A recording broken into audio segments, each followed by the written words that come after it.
거룩한 예배의 훼손을 막기 위하여 죄의 고백을 하나님께 드리도록 하겠습니다. 기도합니다.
찬송가 2장 같이 하시겠습니다.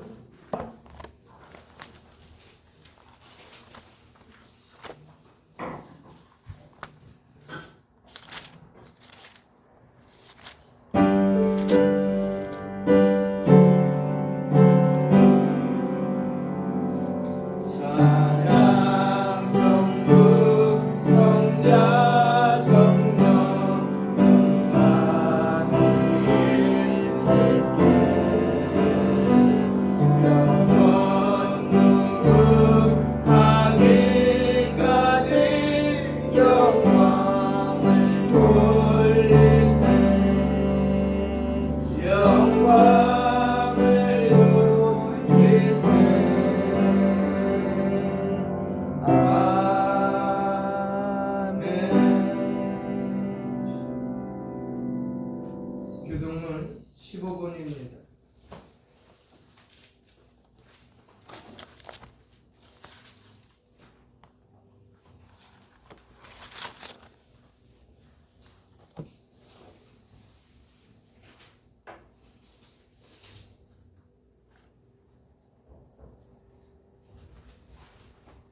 여호와는 나의 빛이요 나의 구원이시니 내가 누구를 두려워하리요.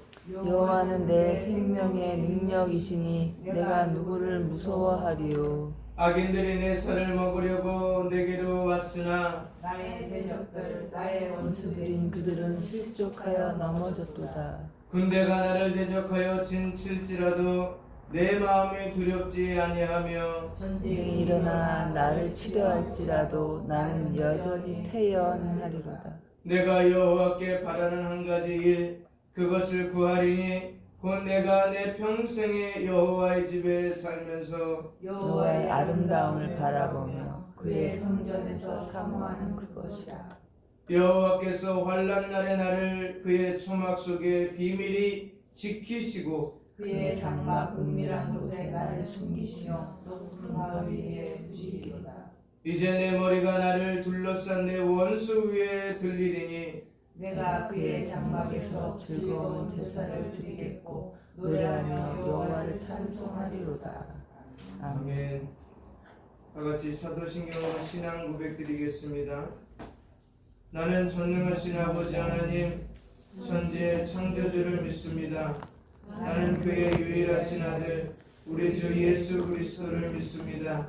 그는 성령으로 잉태되어 동정녀 마리아에게서 나시고 본디오 빌라도에게 고난을 받아 십자가에 못 박혀 죽으시고 장사된 지 사흘 만에 죽은 자 가운데서 다시 살아나셨으며 하늘에 오르시어 전능하신 아버지 하나님 우편에 앉아 계시다가 거기로부터 살아있는 자와 죽은 자를 심판하러 오십니다. 나는 성령을 믿으며 거룩한 공교회와 성도의 교제와 죄를 용서받는 것과 몸의 부활과 영생을 믿습니다. 아멘. 찬송가 336장입니다.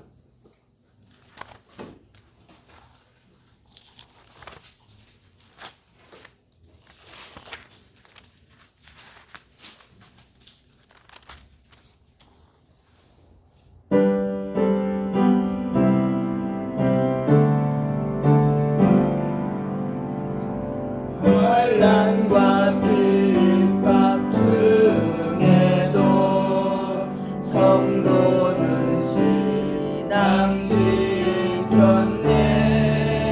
이 신앙 생각할 때에 기쁨이 충만하도다. 성도의 신앙 따라서 죽도록 충성하겠네. 옥중에 매인 성도가 양심은 자유 얻었네. 우리도 고난 받으면 죽어도 영광 되도다. 성도의 신앙 따라서 죽도록 충성하겠네. 성도의 신앙 본받아 원수도 사랑하겠네. 인자노는 펜실로 이 신앙 전하리라. 성도의 신앙 따라서 죽도록 충성하겠네. 아멘.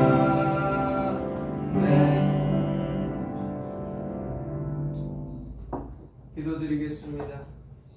거룩하시고 전능하신 아버지 하나님, 이 아침에 성도들이 모여서 삼위 하나님을 송축하며 우리의 신앙을 고백드리며 자녀로서의 삶 가운데 최우선인 삼위 하나님께 예배드리러 나왔사옵나니 먼저 우리의 마음과 뜻과 정성과 의지와 모든 것을 받아주셔서 이 예배가 삼위 하나님 보시기에 거룩한 예배가 되게 하시고 흠모할 만한 예배가 될 수 있도록 저희들을 붙들어 주시는 줄 믿고 감사합니다.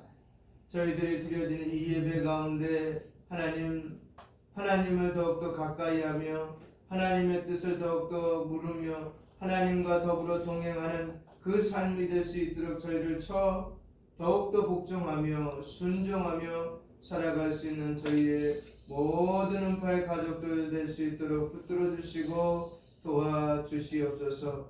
세상이 점점 아버지 하나님 흉악해지고 있습니다.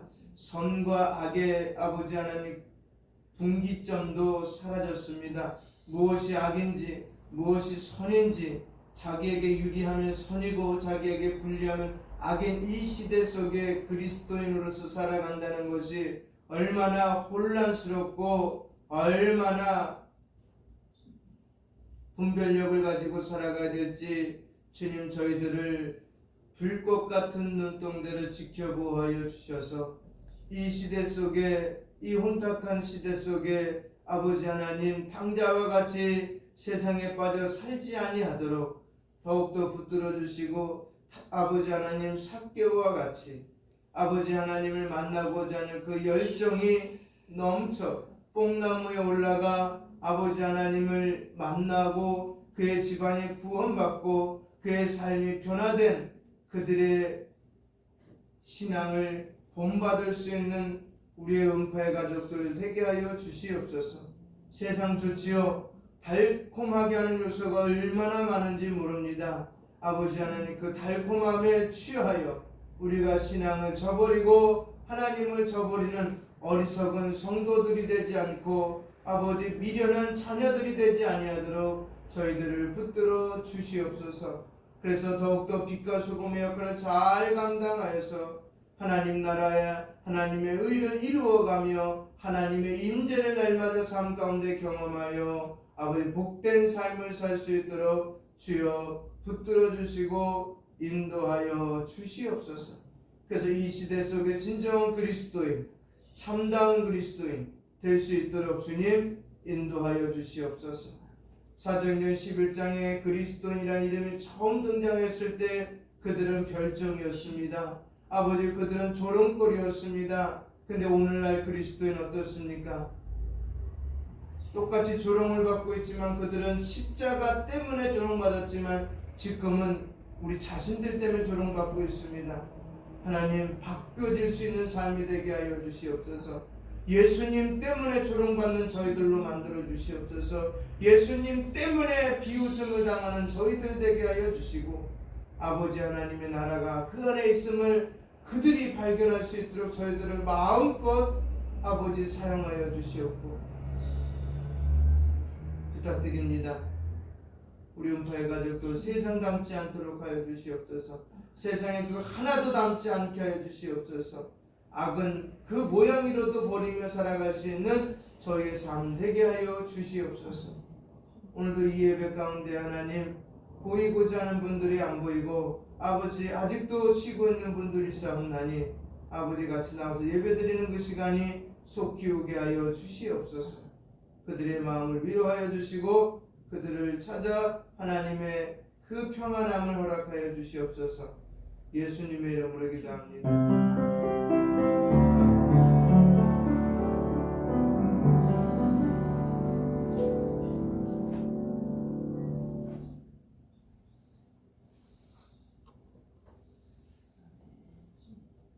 성만찬송 227장입니다.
주님의 떡과 잔을 받으니 내 맘에 주여 들어오셔서 주 말씀 따라 살게 하소서.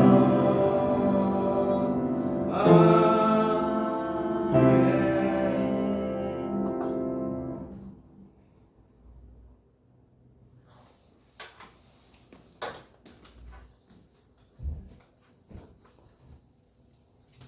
주님의 평화가 여러분과 함께 하시길 바랍니다. 목사님과도 함께 하시길 바랍니다.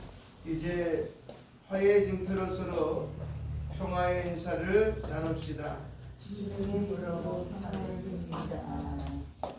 예수님께서 물과 성령님으로 세례받으시고 또한 제자들을 부르시어 그리스도의 죽으심과 부활에 연합하여 새 생명을 얻게 하시고 모든 사람들을 그리스도의 자녀로 삼아 주셨습니다.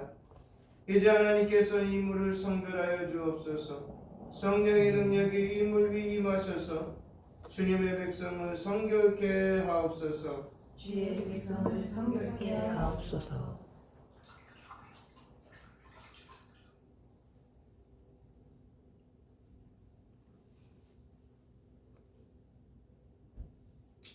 거룩하시며 전능하시고 영원하신 하나님, 그리스도께서는 최후의 만찬으로 예전을 제정하사 저희로 하여금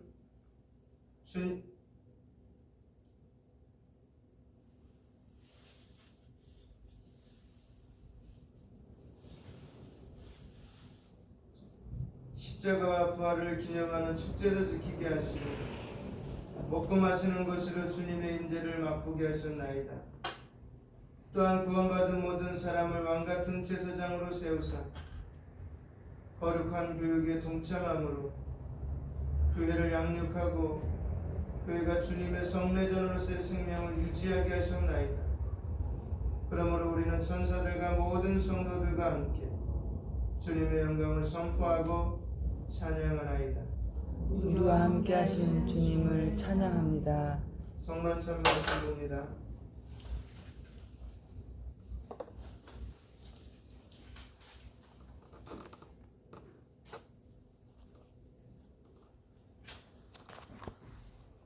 내가 너희에게 전한 것은 주께 받은 것이니 곧 주 예수께서 잡히시던 밤에 떡을 가지사 축사하시고 내어 이르시되 이것은 너희를 위하는 내 몸이니 이것을 행하여 나를 기념하라 하시고 식후에 또한 그와 같이 잔을 가지고 이르시되 이 잔은 내 피로 세운 새 언약이니 이것을 행하여 마실 때마다 나를 기념하라 하셨으니 너희가 이 떡을 먹으며 이 잔을 마실 때마다 주의 죽으심을 그가 오실 때까지 전하는 것이니라. 아멘. 거룩하신 하나님, 일찍이 세상에 보내셨던 성령님을 지금 이곳에 보내사 이 식탁을 성별하여 주옵소서. 또한 이 떡과 잔을 먹고 마시는 주의 자녀들에게 함께 하사 그리스도의 새로운 몸을 입어 세상을 변화시키는 능력을 허락받게 하옵소서. 진리의 성령이며 오시옵소서. 같이 주기도문 하겠습니다. 하늘에 계신 우리 아버지, 아버지의 이름을 거룩하게 하시며 아버지의 나라가 오게 하시며 아버지의 뜻이 하늘에서와 같이 땅에서도 이루어지게 하소서. 오늘 우리에게 일용할 양식을 주시고 우리가 우리에게 잘못한 사람을 용서해 준 것 같이 우리 죄를 용서하여 주시고 우리를 시험에 빠지지 않게 하시고 악에서 구하소서. 나라와 권능과 영광이 영원히 아버지의 것입니다. 아멘. 아멘.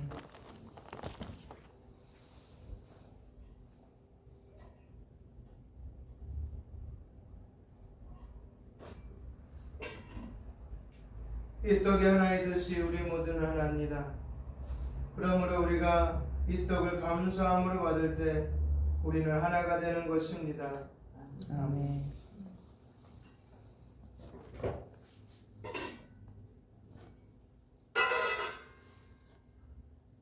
이 잔은 그리스도의 희생을 상징합니다. 그러므로 우리가 이 잔을 감사로 받을 때 우리는 그리스도의 희생과 언약에 참여하는 것입니다. 아멘. 먼저 떡을 띱니다.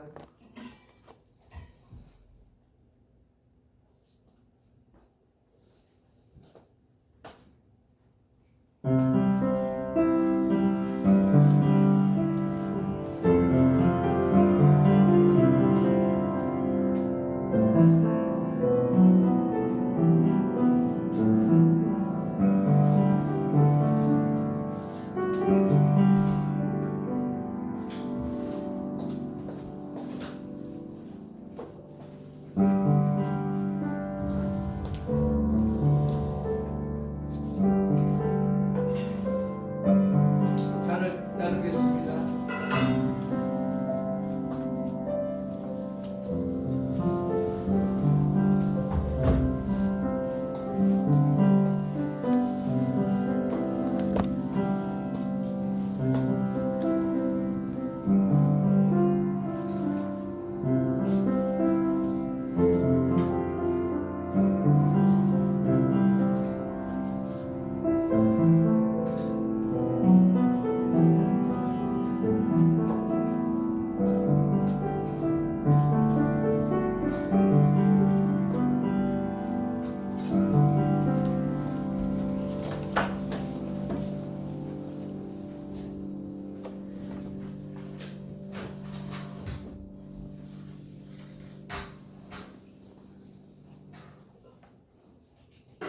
이제 우리 모두 함께 감사의 기도를 드립시다. 영원하신 하나님, 구원의 신비를 저에게 보여주시고 생명의 양식과 성령님을 부어주시니 감사합니다. 성전에 참여한 우리로 하여금 자기의 십자가를 지고 주님을 따르게 하시며 이제 세상에 나갈 때 주님의 일꾼으로 희생하게 하옵소서. 우리가 화해와 일치를 이루며 살아가게 하여 주시옵소서. 우리에게 세상을 주신 예수님의 이름으로 아멘.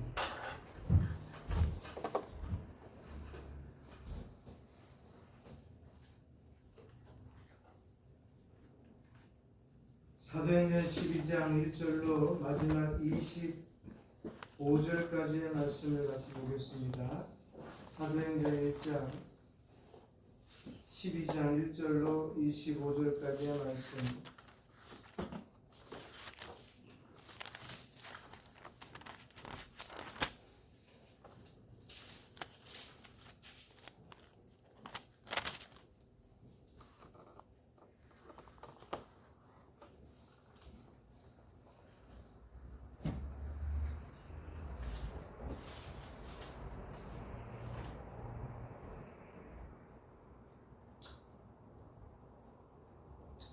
(207쪽에) 있습니다. 신약성경. 제가 먼저 읽겠습니다.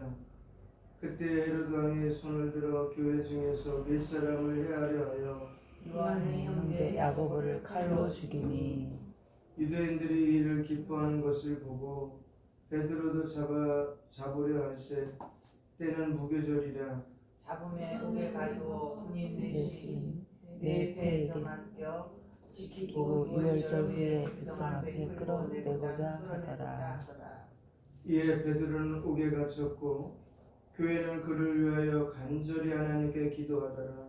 헤롯이 잡아내려고 하는 그 전날 밤에 베드로가 두 군팀에서 두 쇠사슬에 매어 누워있는데 다섯 분들이 문 밖에서 그래서 옥을 지키더니 호련히 주의 사자가 나타나며 옥중에 광채가 빛나며 또 베드로의 옆구리를 쳐 깨워 이르되 급히 일어나라 하니 쇠사슬이 그 손에서 벗어지더라. 천사가 이르되 띠를 띠고 신을 신라 하거늘 베드로가 그대로 하니 천사가 또 이르되 겉옷을 입고 따라오라 하는데 베드로가 나와서 따라갈새 천사가 하는 것이 생시인 줄 알지 못하고 환상을 보는가 하니라. 이에 첫째와 둘째 파수를 지나 시내로 세문에 이르니 이 저절로 열리는지라. 나와서 한 거리를 지나매 천사가 곧 떠나더라.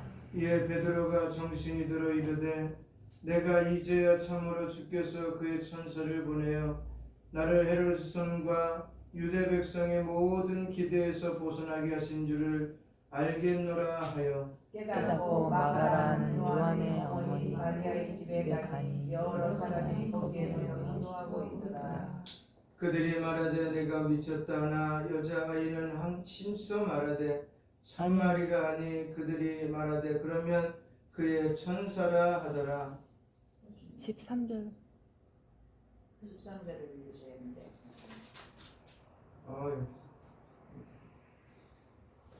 베드로가 대문을 두드린데 로데라 하는 여자아이가 영접하러 왔다가 베드로의 음성인 줄 알고 기뻐하여 문을 미쳐 열지 못하고 달려들어가 말하되 베드로가 대문 밖에 섰더라 하니 그들이 말하되 내가 미쳤다나 여자아이는 힘써 말하되 참말이라 하니 그들이 말하되 그러면 그의 천사라 하더라. 베드로가 문 두드림을 그치지 아니하니 그들이 문을 열어 베드로를 보고 놀라는지라. 베드로가 그들에게 손짓하여 조용하게 하고 주께서 자기를 이끌어 옥에서 나오게 하는 일을 말하고 또 야고보와 형제들에게 이 말을 전하라 하고 떠나 다른 곳으로 가니라. 날이 새매 그들은 베드로가 어떻게 되었는지 알지 못하여 적지 않게 소동하니 헤롯이 그를 찾아도 보지 못하며 파수꾼들을 신문하고 죽이라 명하니라. 헤롯이 유대를 떠나 가이사르로 내려가서 머무니라.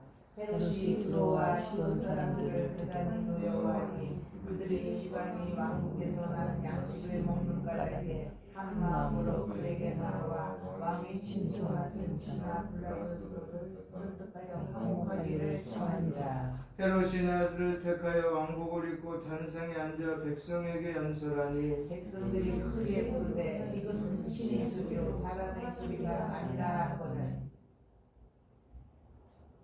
헤롯이 영광을 하나님께 돌리지 아니하므로 주의 사자가 곧 친히 벌레에게 먹혀 죽으니라. 하나님의 말씀은 흥하여 또 하더라. 바나바와 사울이 부조하는 일을 마치고 나아가라 하는 요한을 데리고 예루살렘에서 돌아오니라.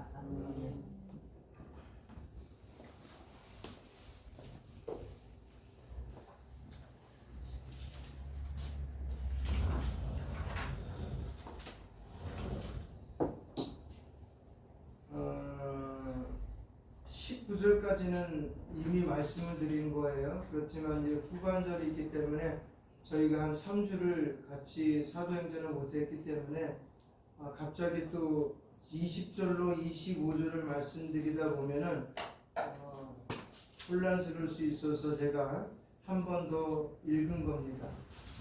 이제 본격적인 제자, 다시 말하면 사도들에 대한 핍박도 이어집니다. 그전에는 스데반이라는 그냥 그 교회에서 일하는 일꾼 정도의 사람을 잡아 신문하거나 고문하거나 죽이는 정도에 머물렀다면 이제 아예 송두리째 뽑으려고 하는 겁니다.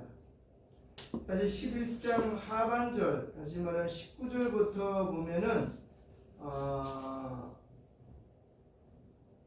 글라디오 황제 때 천하에 큰 흉년이 났다고 말을 합니다. 그리고 나서 이제 그 대가를 그리스도인들에게 돌리는 거예요. 네로 때도 마찬가지죠. 그죠?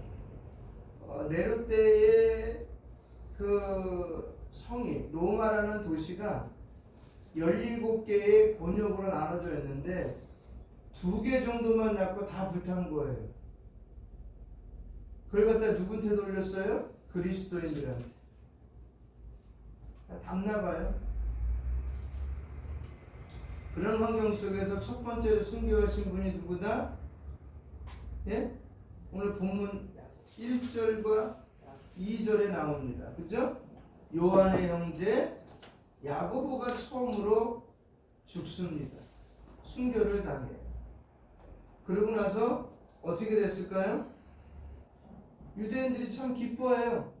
로마 사람들도 기뻐하지만 유대인들도 기뻐해요. 그 이유는 유대인들에게 가시가 예수쟁이이기 때문에. 그래서 죽이는 거에 대해서 찬성을 할 뿐만 아니라 소동을 일으켜요. 그래서 누가 잡아가요? 베드로 잡아가잖아요. 이제 베드로만 죽이면은 와해될 거라고 생각됐어요. 그 이유는 예수를 따랐던 무리 중에 가장 우두머리는 베드로였거든요. 그래서 그 베드로만 잘 정리가 되면 이 무리는 다 흩어지고 사라질 거다라고 생각을 했어요. 근데 베드로 잡혀있는 건 사실이에요. 오늘 본문에도 사실로 등장하니까. 근데 누가 함께 했어요? 하나님이 함께 하심을 보게 됩니다. 그렇죠? 하나님 함께 해주셔서 그가 잡혀있던 옥에 들어가서, 자, 근데 옥에 갇혔을 때에 베드로 옆에 군인들이 몇 명씩 있다고 그랬어요? 네?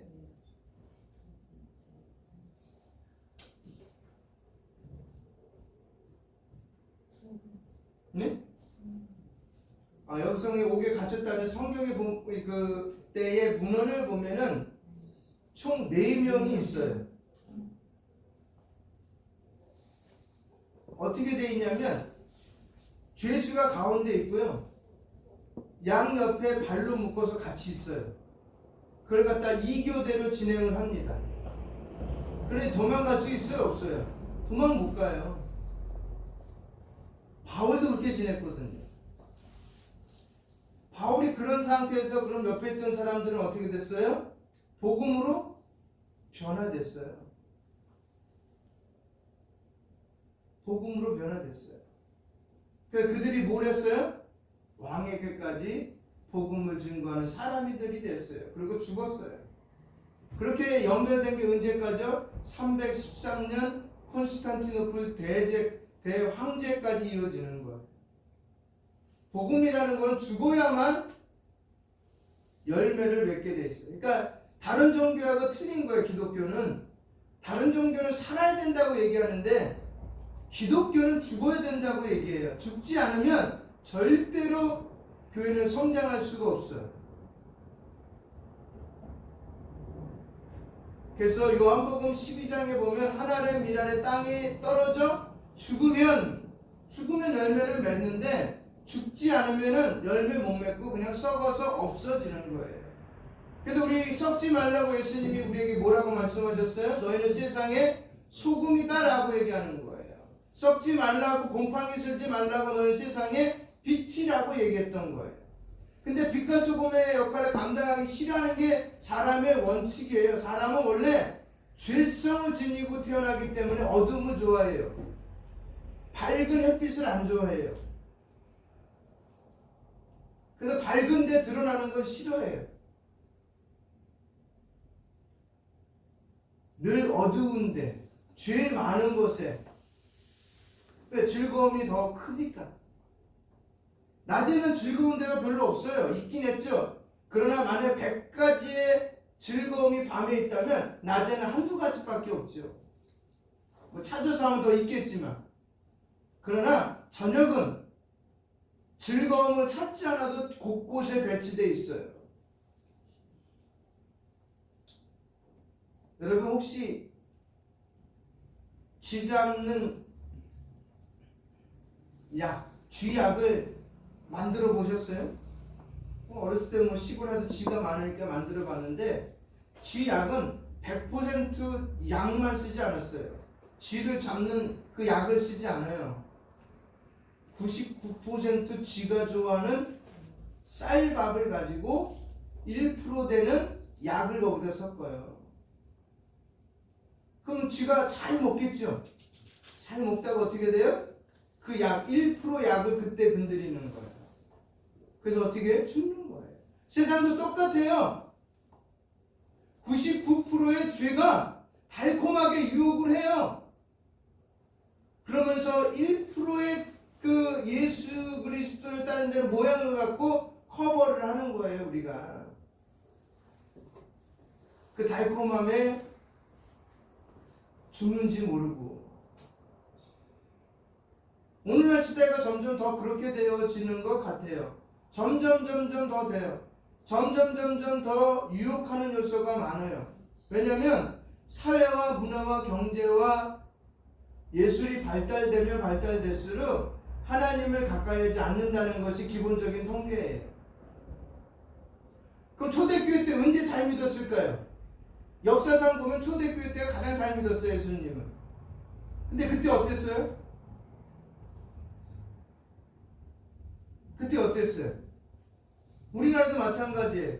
우리나라가 언제 잘 믿었을 때? 일제 독립운동기 시기, 그 다음에 6.25 끝나고 새마을운동 있기 전, 그때가 우리나라의 가장 피크예요. 다른 나라도 마찬가지예요. 북한 예수 잘 믿는다고 소문났어요. 고난과 핍박이 클수록 예수 잘 믿는다고 얘기합니다. 요번에 국회의원 선거 때 민주당이 또 한 번 승리했어요. 근데 이번에 홍준표 씨가 그러더라고요. 많은 사람들이 국민의힘이 땅바닥에 떨어졌다, 인지도가, 그랬더니 하는 말이 아직 지하실이 남아있다고. 신앙을 대배웠더니 맞아요. 우리에게도 지하실이 있어야 돼요. 거기까지 내려가야 그러는 거예요. 근데 거기까지 안 내려가잖아요, 저희들은. 왜? 99%가 너무 달콤해서 내려가면 죽는 것 같아서. 어떤 분이 그러더라고요. 어느 작가가 쓴 글을 보니까 그런 내용이 나오더라고요. 집이 어마어마하게 부자예요. 한 7, 800평 정도 규모의 집에 대저택을 짓고 살아가는 그 집이 사업하시는 분이겠죠. 쫄딱 망했다고 하면서 이사한 집이 음마 아파트 근처에 있는 타워팰리스인가? 100평 되는 규모의 집으로 이사 왔다고 자기네 망했다고 얘기해요. 그게 망한 거예요. 그리고 그렇게 100평짜리 집은 누가 살았냐 그랬더니 자기네 집 강아지들이 살고 놀던 집이라고 얘기를 합니다. 우리가 이제 개집에 살게 됐다. 시대적인 풍자예요.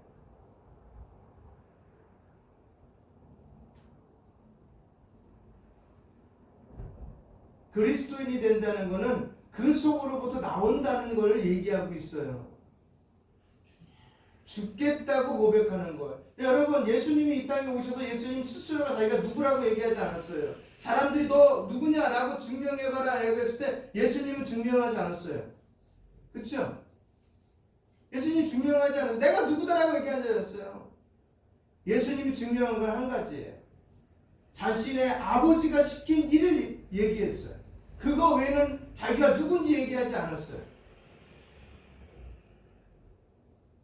우리도 그리스도인이 누구냐라고 얘기한다면 우리는 나 얘기할 필요 없어요.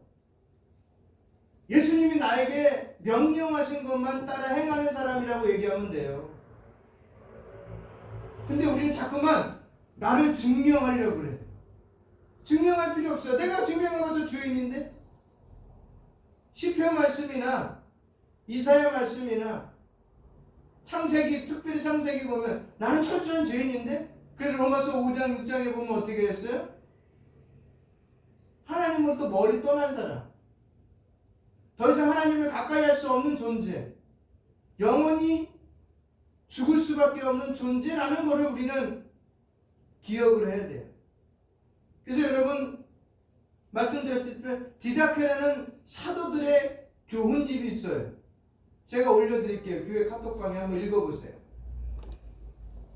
그 디다케라는 사도들의 교훈집 보면은 아이들을 신앙교육시키고 세례교육시킬 때 쓰는 책인데, 유대인들이 가장 먼저 해야 할 일이 뭐냐 그랬더니 아이들을 양육하는 거다. 그럼 아이들을 양육하는 데에 대주제는 뭡니까? 라고 말할 때 하나님을 사랑하는 거. 그들은 아기 때부터 하나님을 사랑하는 걸 가르쳐요. 너 좋은 대학교 가라고 하면서 유치원부터 영어 유치원 보내고 영수 구경 보내는 게 아니라 하나님을 사랑하는 법을 가르쳐요. 근데 우리는 그리스도인이라고 하면서 하나님을 사랑하는 법을 안 가르쳐요. 주일날 설교 말씀 들으면 땡이야. 그리고 월요일부터 토요일까지 뭐야? 학원 뺑뺑이 돌리면서 세상에서 잘 사는 법을 가르쳐요. 왜? 그래야 된다고 얘기해요. 그리고 어느 날부터 예수 믿으면 잘 된다고 얘기를 해요. 어느 아이가 목사님 집회 때 질문했어요. 목사님, 중학생이에요. 목사님, 저희 집은 왜 이렇게 지지리 궁상맞게 못 살아요? 응? 엄마 아빠는 왜 이렇게 힘들어 해야 돼요? 그 힘듦이 저에게 넘쳐요. 날마다 학교 가면 주눅 들어요. 왜 우리 하나님 왜 이렇게 불공평하시죠? 했더니 목사님한테 물었더니 목사님 하시는 말씀, 몰라. 내가 어떻게 알아? 너네 아빠 엄마의 그 모든 일을 어떻게 알아?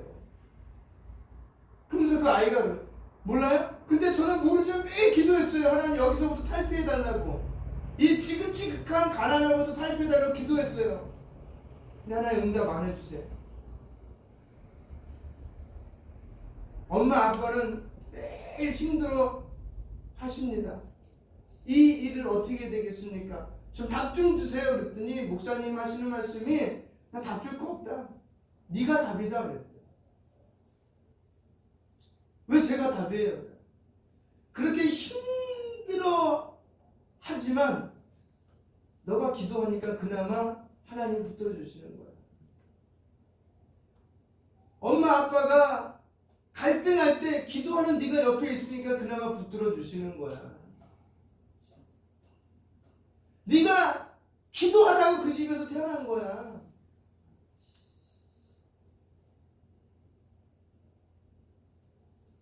너무 정확한 말을, 물론 제 견해는 너무 정확한 말이었어요. 네가 태어나고 자란 목적은 거기서 엄마 아빠를 위해서 기도하라고. 힘든 건 사실이지만 그걸 기도로 이기라고. 우린 어때요? 우리는 어때요? 혹시 이런 모습 아니에요? 베드로가 잡혀갔잖아요.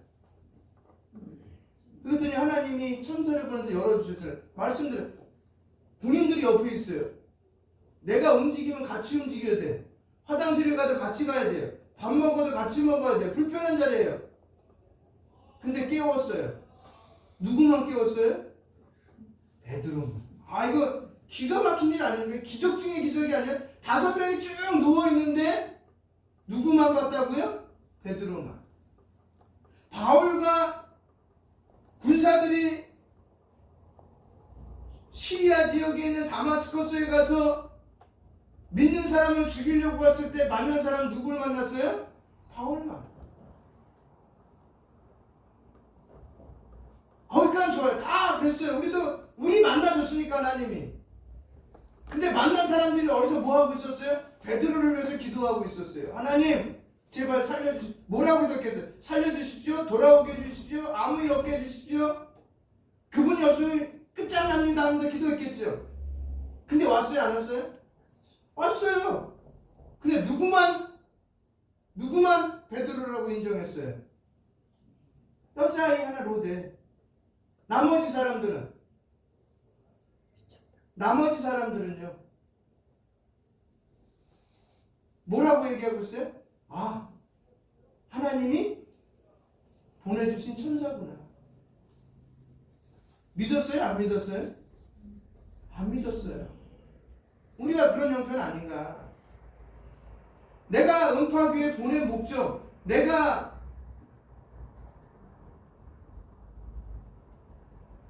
예를 들어서 A라는 집사 가문에 들어간 목적, B라는 가문에 들어간 목적, 나를 보내신 그 목적 잊어버리고 있지 않나? 나를 불러내신 목적과 그 집에 보내주신 목적을 잊어버리고 있지 않나? 내가 그 직장에 들어가서 그 직장에 대해서 무엇을 해야지? 그 직장에 24시간 동안 뺑뺑이 도는 것이 아니라 그 직장에 있는 하나님의 사랑하는 영혼을 돈 버는 목적보다 뭐예요? 하나님의 영광. 예수님이 이 땅에 왔을 때 자기 모든 거 다 포기하고 죽기까지 순종하면서 한 목적이 뭐예요? 나 살리려고. 이 땅의 종교가 나를 살리려고 한 종교 아무것도 없어요. 자신들의 배를 채우기 위해서 만든 거지.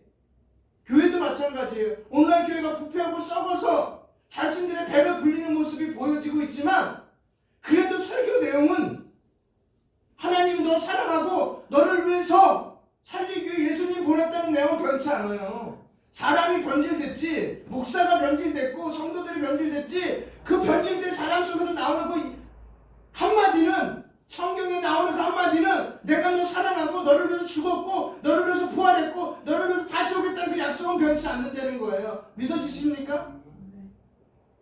그 사람만 변질된 것 뿐이에요. 그래서 예수님도 이 땅에 왔을 때 너희들이 사두개인가 바리새인가 서기관만 들어라 그랬어요. 그렇죠? 들어라 그랬어요. 그래서 뭐는 따라하지 말라고? 그들의 삶을 따라하지 말고. 왜? 그들이 부패했기 때문에. 오늘 욕할 수 있어요. 예수쟁이들 다 욕해요. 욕하라 그러세요. 그렇죠? 우리가 입에서 나오는 66권 성경 말씀 가운데 예수님에 대한 말씀은 더 들으려는 거예요. 그래서 교회가 존재하는 거예요. 교회 존재 목적은 다른 거 없어요. 교회를 증명하기 위해서, 나를 증명하기 위해서가 아니라 예수 그리스도를 증명하기 위해서 존재하는 거예요. 다른 거 없어요. 믿어지십니까? 다른 거 없어요. 다른 종교들은 자신을 증명하기 위해 바빠요. 여러분, 미신과 믿음의 차이가 뭔지 아세요? 미신은 내 중심이에요. 나 중심. 믿음은요, 타인 중심. 기독교 신앙을 미신으로 바꾸지 말라고요. 뭐 하나님이 부족해서 봤다 안 봤다 얘기를 해요. 하나님이, 목사님 하나님이 저에게 말씀하셨어요. 목사님에 가서 이렇게 하랍니다. 그런 하나님 아니에요. 저에게 말씀하세요. 저에게 말씀하세요.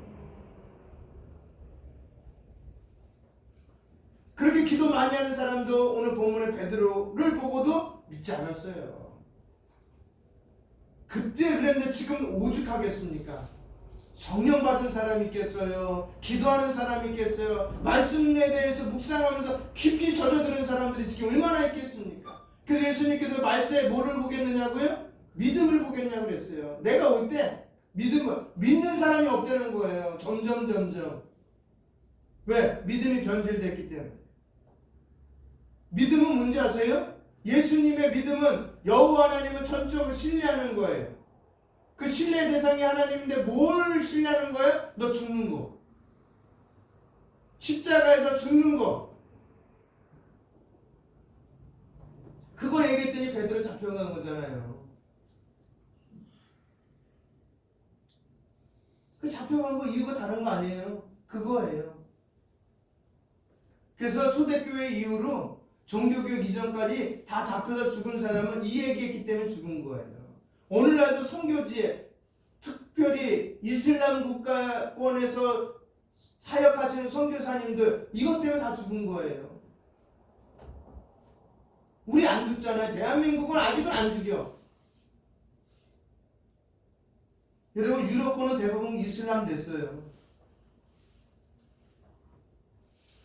죽이는 게 죄가 아니야. 그래서 예수님 믿는 사람을 죽이는 게 죄가 아니야. 걔는 당연한 거. 왜? 성전이기 때문에, 거룩한 전쟁이기 때문에 죽이는 게 죄가 아니야.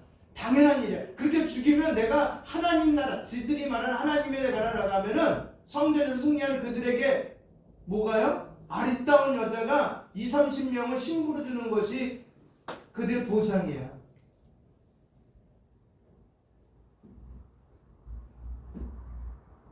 여러분, 정말 믿으시기 바라겠습니다. 정말 죽으세요. 그래야 교회도 교회다워지고 성도다워지는 거예요. 죽지 않으면 매일 싸워요. 매일 싸운다고. 죽는다는 말고 다른 말로 뭔지 아세요? 긍휼이에요. 불쌍히 여기는 거. 불쌍히 여기지 않으니까 싸우는 거예요. 내 관점에서 바라보니까. 예수님의 긍휼하심이 없다면 우리 이미 다 죽었고요. 그리고 나서 이제 어떻게 됐어요? 예? 헤롯의 얘기가 나오잖아요. 베드로가 있는지 없는지, 왜 있는지 없는지 보러 갔어요? 그 마태복음에 보면 나와요. 마태복음 13장에 보면 뭐가 나와요? 세례요한 나오잖아요. 감옥에 잡혀 있었잖아요. 왜 데리고 나왔어요? 조롱하기 위해서, 비웃기 위해서, 말 그대로 그리스도인이라는 걸 증명하기 위해서. 베드로도 똑같은 걸 거예요. 저는 그렇게 봐요. 네가 믿는 게 지금 잘못 믿고 있다고. 18절 19절 보니까 나리샘의 군인들은 베드로가 어떻게 되었는지 알지 못하여 적지 않게 수동하니 헤롯이 그를 찾아도 보지 못하며 파수꾼들을 신문하고 죽이라 명하니라. 헤롯이 유대를 떠나 가이사로 내려가 머무니라. 뭔 죄가 있겠어요? 군인들은. 그죠? 자고 일어났더니 없어. 뭔 죄가 있겠어요? 그럼에도 불구하고 헤롯은 그들을 죽여요. 이게 그 당시의 법이에요. 드디어 날이 밝았습니다. 헤롯은 베드로를 전날 감옥에 잡아 가두었기 때문에 당연히 그를 죽일 수 있다고 생각했을 것입니다. 하지만 베드로를 가두었던 감옥은 텅 비었습니다. 그를 가두었던 감옥의 관계자들은 베드로의 실종을 감지하고 그를 찾으려 했지만 하나님께서 그를 옮기셨기 때문에 어디에서도 그를 찾을 수가 없었다. 헤롯은 베드로의 실종과 관련해 감옥을 관리하는 자들과 베드로 사이에 모종의 관계가 없었다면 이런 일이 결코 일어날 수 없다라고 의심하고 베드로를 잡아온 때부터 다음날 아침까지 파수를 본 자들이나 출입을 관리한 자들을 모조리 신문 후 죄를 물어 죽였다는 거야. 맞잖아요. 먼저 군인들이 공모를 하지 않았다면 베드로가 어떻게 그 자리를 탈출할 수 있었겠어요? 그러니까 그들도 예수장이라고 헤롯은 판단한 거예요. 그리고 왔다 갔다 했던 사람은 또 예수장이라고 판단하고 죽였던 거예요. 이로써 예루살렘 교회를 핍박하고 예루살렘 공동체를 해렸던 헤롯의 계획은 무참히 무너지고 말았습니다. 헤롯은 더 이상 유대에 머무를 수 없기에 가이사, 자기 별장이에요. 텔아비브 공항에서 버스로 한 30-40분만 가면 가이사랴가 나와요. 해안 도시이고 우리 앞전에서 사도행전 9장 정도 읽어보면 누가 나와요? 고넬료가 머물렀던 장소. 다시 말하면 로마 군인이 머물렀던 장소예요. 바닷가 지중해를 끼고 있습니다. 가이사랴가. 거기에 내려가 별장이기 때문에. 가이사랴는 고넬료가 있는 곳이고 이미 베드로를 통해 복음의 은혜를 입은 곳입니다. 가이사랴에는 총독의 관저가 있고 헤롯 왕가의 거처도 있었으므로 헤롯은 그곳에서 쉼을 갖기 위해 가이사로 내려간 것으로 보여집니다. 헤롯이 가이사에 있을 동안 두로와 시돈 사람들이 왕의 침소를 맡은 신하 블라스도를 설득하여 화목하기를 청해하였습니다. 헤롯과 두로 시돈의 사람들 사이에 무슨 일이 있었는지는 성경에서 침묵하고 있어요. 그래서 어떤 일이 있었기에 반목하고 있는지는 모릅니다. 하지만 오늘 본 말씀에 보면 유추한 거예요. 그들의 지방이 왕국에서 나는 양식을 먹는 까닭에 라는 부분을 추리해 보면 두로와 시돈은 헤롯의 관할 아래 있는 지역에서 나는 농산물을 수입하여 먹으면서 정작 헤롯 왕에게는 충성을 보이지 않았던 것이 아닌가 라는 생각으로 헤롯이 그들을 반목하고 있지 않나 라고 여겨집니다. 사실 헤롯 아그리파 1세예요. 오늘 본문에 등장하는 헤롯은요 누구예요? 그러면요 제가 말씀드렸죠. 위에가 할아버지 헤롯, 두 번째가 예수님 당시의 헤롯, 그 다음에 그 헤롯의 아들 중에 하나인 헤롯 아그리파 1세예요. 그 헤롯 아그리파 1세가 유대와 사마리아의 통치권을 로마로부터 받은 것은 AD 41년이고 그가 죽은 것은 AD 44년이에요. 오늘 죽는 모습도 등장하잖아요. 그렇죠? 그 짧은 기간에 사람들의 충성을 이끌어낸 것은 어려운 일일 수도 있습니다. 그러나 헤롯은 자신의 통치를 거역하는 지역에 양식 공급을 제한했던 것이고 양식의 공급이 이루어지지 않으니 고통을 겪은 두로와 시돈 사람들은 헤롯과 화해를 요구하였을 것입니다. 이 모든 상황을 잘 알고 있던 헤롯은 두로와 시돈 사람들이 손을 내미자 그 요구를 응답하여 자신의 지배력을 확고히 하고자 하였습니다. 헤롯은 나를 택하여 왕복을 입고 단상에 앉아 백성들에게 일장의 연설을 하였습니다. 사람들은 화려한 옷을 왕복을 입고 수려한 말솜씨로 연설하는 해설을 보면 이것은 신의 소리가 아닙니다. 이것은 신의 소리입니다. 사람의 소리가 아닙니다. 라고 그를 칭송하잖아요. 백성이 크게 부르짖을 때 주의 사자가 헤롯을 치니 어떻게 해요? 헤롯은 그 자리에서 즉사합니다. 이유는 뭐예요? 그렇죠. 이거예요. 예수님도 마찬가지예요. 예수님이 자기 존재를 드러내지 않는데 대표적인 예가 마태복음 4장이에요. 뭐가 나와요? 세 가지 시험 받잖아요. 오늘날처럼 예수 믿으면요, 예수님이 돌덩이가 뭐가 되게 하라고요? 떡되게 해준 게 더 낫죠. 그럼 교회 부흥이 있잖아요. 그렇죠? 쉽게 갈 수 있잖아요. 어렵게 안 가잖아요. 교회 질 수 있잖아요. 수천 명, 수만 명 모일 수 있잖아요. 물질적 풍요가 넘치잖아요. 쉽게 갈 수 있잖아요. 그가 자신이 누구라는 걸 증명했을 때. 근데 그 증명했어요, 안 했어요?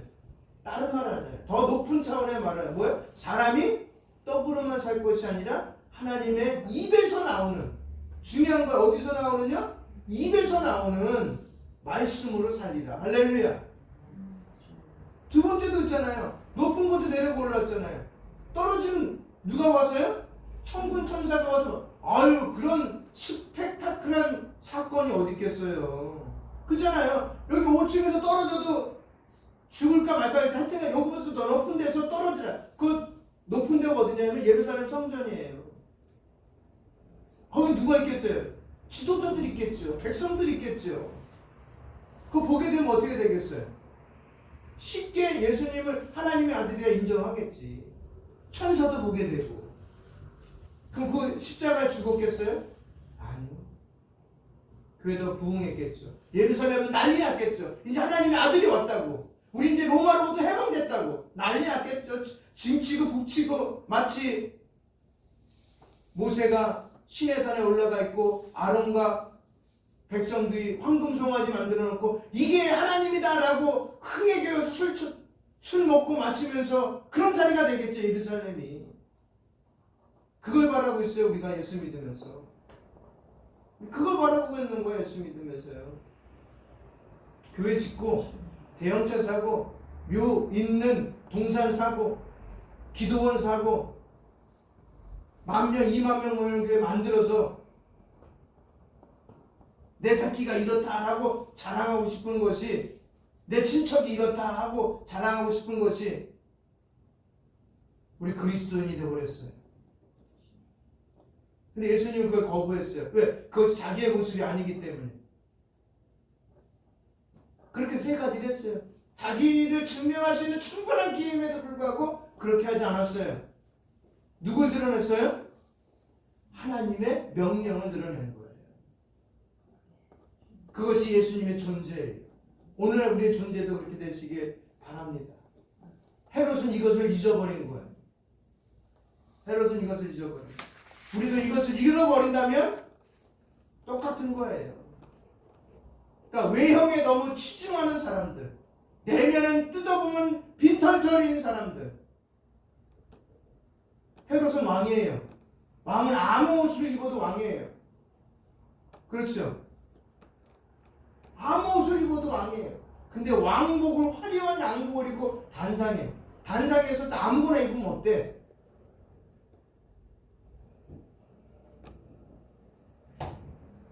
그래서 하나님께 영광을 돌렸다면 얼마나 좋았을까요?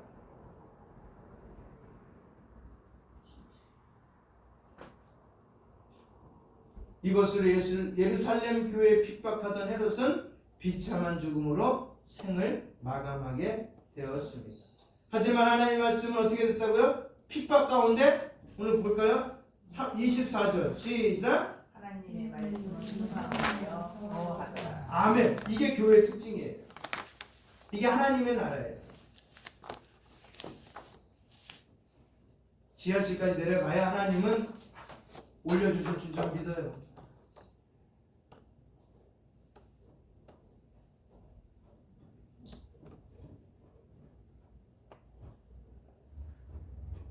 하지만 하나님의 말씀은 점점 더 멀리 퍼져나갔고 믿는 사람들은 날로 늘어갔습니다. 그러면서 이제 예루살렘 교회의 어려움을 도와주기 위해 예루살렘 공동체를 찾았던 바울과 사울은 그들의 임무를 마치고 마가라는 요한을 데리고 어디를 가요? 안디옥으로 가는 거예요. 이제부터 바울의 시대가 열립니다. 바울의 1차 전도가 시작되는 거예요. 누가 더불어요? 바울과 바나바와 마가, 이 셋이서 수리아 안디옥을 출발해서 지금의 투르키아 지방 쪽으로 아나톨리아라는 지역으로 가게 됩니다. 거기서 복음을 증거하게 됩니다. 다음 주부터는 이제 바울의 전도 여행을 시작합니다. 한번 13장부터 15장까지 읽어보세요. 이것이 1차 전도예요. 13장부터 15장까지가 1차 전도입니다. 그렇다면 컴퓨터든지 프린트해서 한번 보세요. 그러면 자기가 한번 손수 그리면서 어떤 사건이, 아니면 제가 올려드리지, 그냥 지도만 올려드릴 테니까 거기서 한번 찾아보면서 어디서 뭐 했는지 한번 찾아보세요. 그러면서 성경을 본다면 더 유익한 시간이 될 줄을 믿습니다.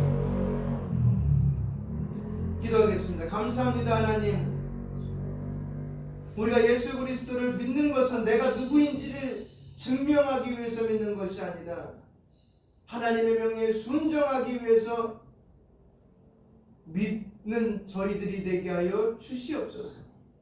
핍박 가운데서도 하나님의 도우심이 있고 그 가운데 부흥이 있고 그 가운데 하나님 나라가 왕성하게 퍼져나감을 우리 성도들 각 개인을 통하여 경험되어지게 하여 주시옵소서. 세상 가운데 정말 빛이 되고 소금이 되게 하시고 미신적인 기독교를 믿지 않게 하여 주시옵소서. 정말 믿음을 가지고 하나님만 바라보며 살게 하여 주시옵소서. 예수님의 이름으로 기도합니다. 아멘. 찬송가 350장입니다.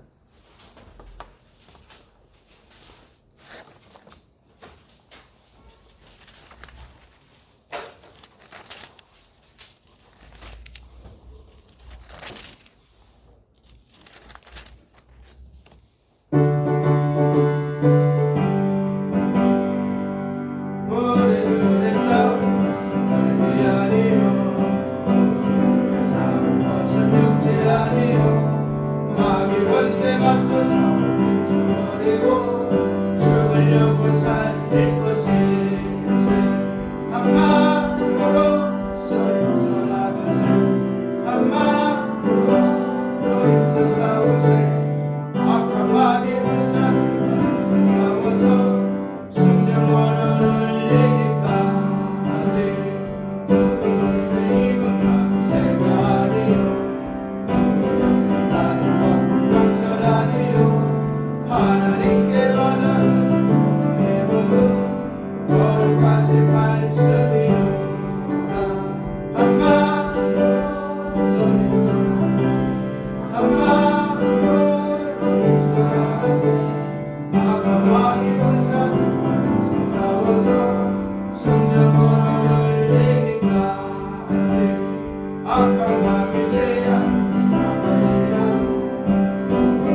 하시겠습니다.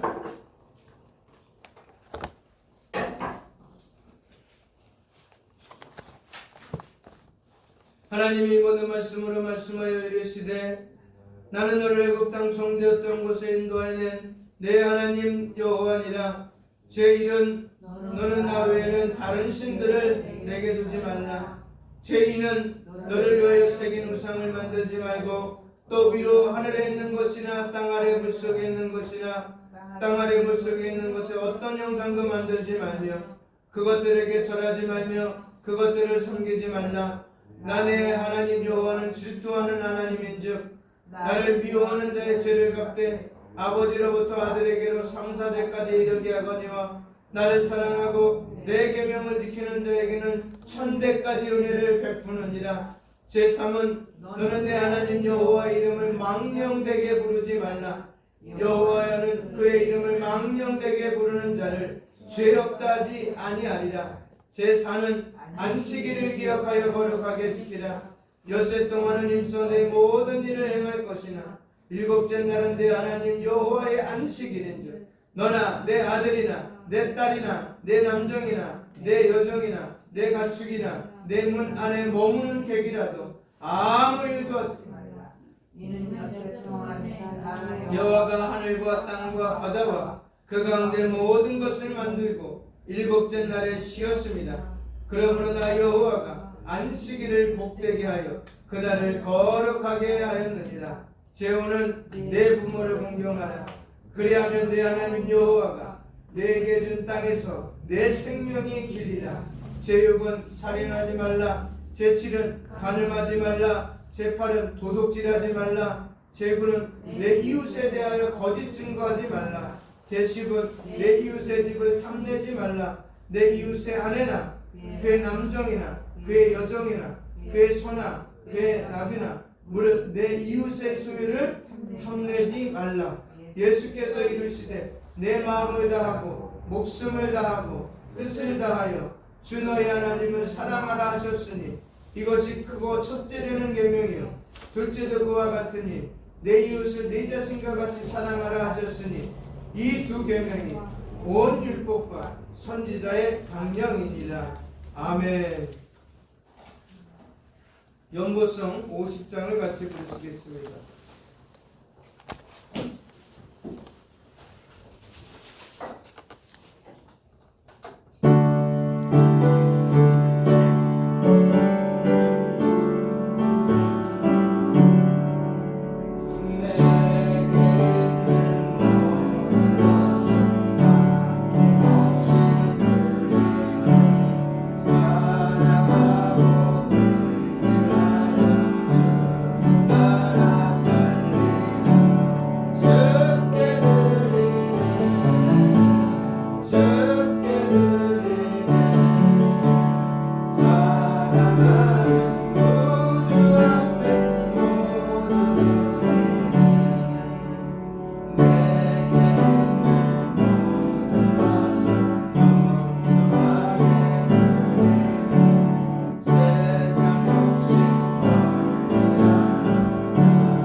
고마우신 아버지 하나님, 늘 저희에게 힘 주시고 능을 주셔서 또한 일할 수 있는 공간을 허락하여 주셔서 하나님께 받은 모든 것에 감사하여 하나님께 드리옵나니 드려진 우리 마음을 아시고 받아 주시어서 그 연보가 오늘 본문에 등장한 것처럼 바울과 바나바가 하나님 예루살렘 교회가 어려웠을 때 도와준 것처럼 우리 또한 하나님 우리 교회도 어렵지만 하나님 아버지 선교사님을 돕게 하시고 지역에는 어려운 일을 돕게 하시고 아버지 하나님 선교사님들의 그 일에 우리도 동참하여 잘 이루어갈 수 있도록 주님 도와주시고 교회 또 필요한 것 하나둘씩을 아버지 이루어갈 수 있는 복된 연보가 되게 하여 주시고 힘이 되게 하여 주시옵소서. 또 드려진 그들에게도 함께하여 주셔서 하나님이 함께하심을 늘 깨달으며 자각하며 더욱더 하나님을 사랑하는 마음으로 섬기기에 부족함 없는 삶 되게 하여 주시옵소서.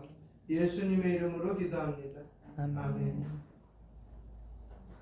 네, 광고는 다음 주는 설립주일입니다. 한 분과 함께 예배드리기 위해서 마지막 한 주간 동안 같이 기도해 주시면 고맙겠습니다. 그 다음에 22일부터 23일까지 동부노회 목회자 수련회가 있습니다. 많이 기도해 주시면 고맙겠습니다. 축도로 예배 마치도록 하겠습니다. 지금은 우리 주 예수 그리스도의 은혜와 아버지 하나님의 사랑과 성령님의 인도하심과 교통하심이